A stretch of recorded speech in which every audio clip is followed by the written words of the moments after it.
పితా పుత్ర పరిశుద్ధాత్మ నామమున ప్రభువునందు మిక్కిలి ప్రియమైన సహోదరి సహోదరులారా, ఈనాటి ధ్యానాంశం వెలుగు. యోహాను శుభవార్త 8వ అధ్యాయం 12వ వచనంలో లోకమునకు వెలుగును నేనే అని ప్రభువు చెప్తున్నారు. క్రీస్తుని వెలుగును మనం స్వీకరిస్తున్నాం. ఎప్పుడంటే జ్ఞాన స్నానము ద్వారా. గురువు జ్ఞాన స్నానం ఇచ్చినప్పుడు వెలుగుతున్న కొవ్వొత్తు జ్ఞాన స్నానం పొందుతున్న బిడ్డకి ఇస్తూ క్రీస్తు జ్యోతిని స్వీకరింపుడు అంటున్నారు. ఆనాటి నుండి క్రీస్తు జ్యోతి నీలో నాలో వెలుగుతూనే ఉంటుంది. అందుకే గురువు అక్కడ చెప్తాడు, ప్రియమైన తల్లిదండ్రులారా, జ్ఞాన తల్లిదండ్రులారా, ఈ దీపమును ఎల్లప్పుడూ వెలుగుచుండనిండు. మీ బిడ్డలు క్రీస్తునాథుని వెలుగును పొంది ఉన్నారు. వీరు ప్రకాశపుత్రులుగా జీవింపవలెను. సో మన క్రైస్తవ జీవితమే వెలుగుతో నింపబడుతుంది. క్రీస్తు వెలుగులో నీవు నేను నింపబడుతున్నాం.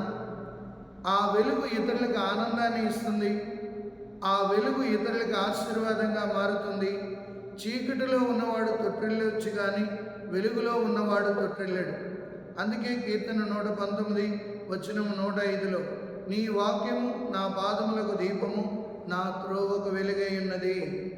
ప్రతిరోజు నీవు నేను వెలుగుతున్న క్రైస్తవులుగా, ఒక కొవ్వొత్తు వెలిగినప్పుడు ఆ గది అంతా చీకటిని ఎలా పారద్రోలుతుందో, నీవు నేను కూడా వెలుగుతూ మన నీతివంతమైన జీవితం ద్వారా, మన ప్రార్థనా జీవితం ద్వారా, మన పరిశుద్ధమైన జీవితం ద్వారా ఇతరులకి వెలుగుగా కనబడుతుంటాం.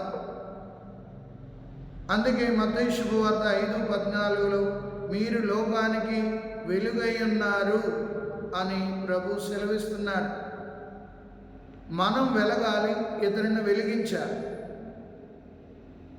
అదే ప్రభు మన నుండి ఆశించేది. ఒక క్రైస్తవుడిగా నేను ఎప్పుడు వెలుగుతుంటాను అంటే జ్ఞానస్నానంలో పొందిన వెలుగు నిరంతరం నాలో ఉంది కాబట్టి ఆ వెలుగుని ఇతరులకు పంచడానికి ఇష్టపడుతున్నానా?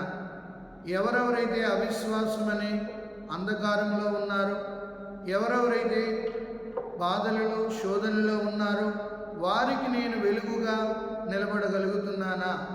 ఒక వెలుగుగా వారి జీవితాల్లో ప్రకాశించడానికి ఇష్టపడుతున్నానా? ప్రభువే చెప్తున్నారు, లోకమునకు వెలుగును నేనే అని. ఆయన వెలుగును మనం పొందిన్నాం.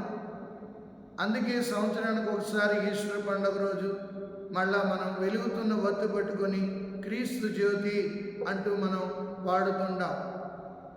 సో సంవత్సరానికి ఒకసారి దేవుడు మనకు గుర్తు చేస్తున్నాడు, మీరు వెలుగుతున్న క్రైస్తవులు. ఆ వెలుగును చూసినప్పుడు ఆనందించిన ప్రతి ఒక్కరూ కూడా ఆ కొవ్వొత్తు వెలుగుతూ అది కరిగిపోతుంది. అలాగే మన జీవితం కూడా క్రీస్తులో, క్రీస్తు సేవలో, క్రీస్తుని యొక్క బిడ్డలుగా మనం జీవిస్తూ ముందుకు సాగిపోతున్నప్పుడు అందరూ మనల్ని చూసి ఆనందిస్తారు. ఒక క్రైస్తవుడిగా నేను పనిచేసే ఆఫీసులో కానీ, నేను పనిచేస్తున్న సంఘంలో కానీ నన్ను చూసి ఇతరులు ఆనందించగలుగుతున్నారా? నేను ఇతరులు నిరాశ నిస్పృహలో ఉన్నప్పుడు వారికి నేను ఒక ఆశాజ్యోతిగా నిలబడగలుగుతున్నానా? ఇతరులను ప్రోత్సహించగలుగుతున్నానా? ఇతరుల ఏళ్ళ మంచి కార్యాలను చేయడానికి ఇష్టపడుతున్నానా? మనల్ని మనం పరిశీలించుకోవలసిన సమయం. క్రీస్తుని వెలుగును పొందిన మనం ఇతరులు వెలగలేని కొవ్వొత్తులను మనం వెలిగించాలి. ఒక వెలుగుతున్న కొవ్వొత్తే ఆరిపోయిన కొవ్వొత్తులను వెలిగించగలదు.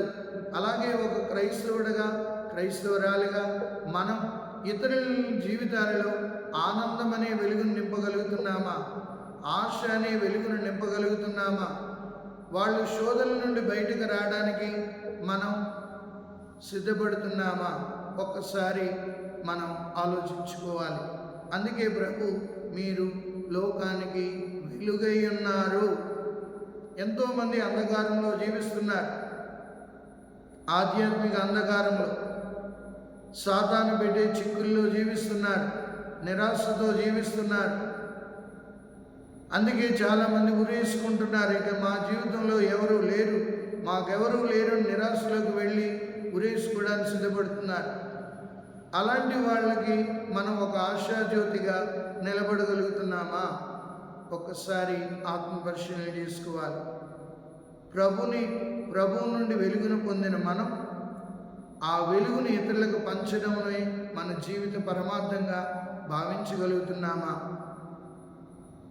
ప్రతిరోజు మనం నేను వెలుగుతుండాలి, ఇతరులను వెలిగించడానికి సిద్ధపడుతున్నానా? ధ్యానించుకుందాం. పిత, పుత్ర, పవిత్ర ఆత్మ నామమున ప్రభు మిమ్మందరినీ ఆశీర్వదించి కాచి కాపాడునుగాక. ఆమేన్.